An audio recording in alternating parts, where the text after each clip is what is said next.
Pag nahulaan nyo yung laman ng bulsa ko, Oh. 500. No, ate anak mo. Okay, mga kahadsam, exciting to. Yan, tignan nyo, may nagdala sa atin ng Starbucks.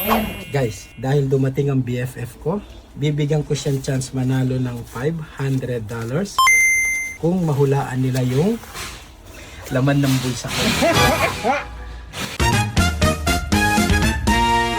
Okay, so welcome natin ang aking 30 years BFF, Doc Christy, and of course ang salarin. So dahil binigyan ako ng Aray ka. Visit ka, kuya. Starbucks, alam nila hindi ako makakain kasi nabunot ang ngipin ko. Si Doktora po, 30 years na akong pinagtitiisan. Dok, dahil lang ako sa iyo na para hindi ako makasama sa inyo, pa-shopping man lang. Ano? Sana all. Okay, Kay, kasama ka sa uhula. Pag nahulaan nyo yung laman ng bulsa ko, Oh. 500.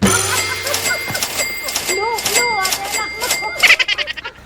Kung ano yung nandito sa bulsa ko, bawal hipo. Pag nahulaan, pag hindi nahulaan, tigwa 100. Kayong dalawa ni Kuya Raw. Pag nahulaan, 500. Ready? Unang clue. Kung ano laman nung Bagay. bulsa niya. Of course. Siyempre bagay, di ba? Okay, pwede pagkain. Okay, key card. No. Oh, what? Nakaisa na si ate. Kuya Raw, gusto mo sumali? No, please, three from you, three from me. Katie ka, hula. Hindi daw suset, key card. Hindi siya pagkain. Not food. Hindi rin pwedeng hawakan. Siyempre, pag ganun mo. Screw? Basta tool. Tools, like Hindi. screw.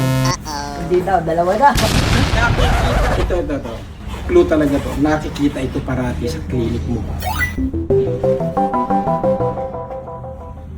Last clue ko na yan. Oh.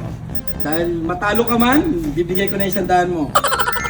Dental floss. Sige. Final answer. Pwede mo pang bawiin. Hawakan mo kagad ko, Kuya Lord. Hawakan mo ito, Sa liwa ko dyan. Hawakan mo yan.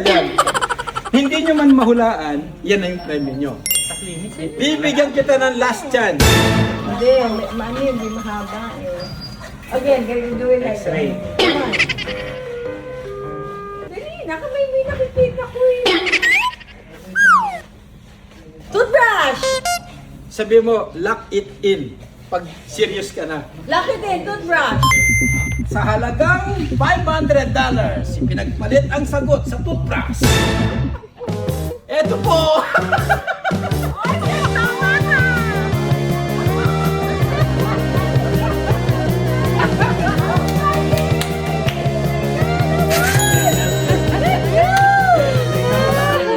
Nahulaan.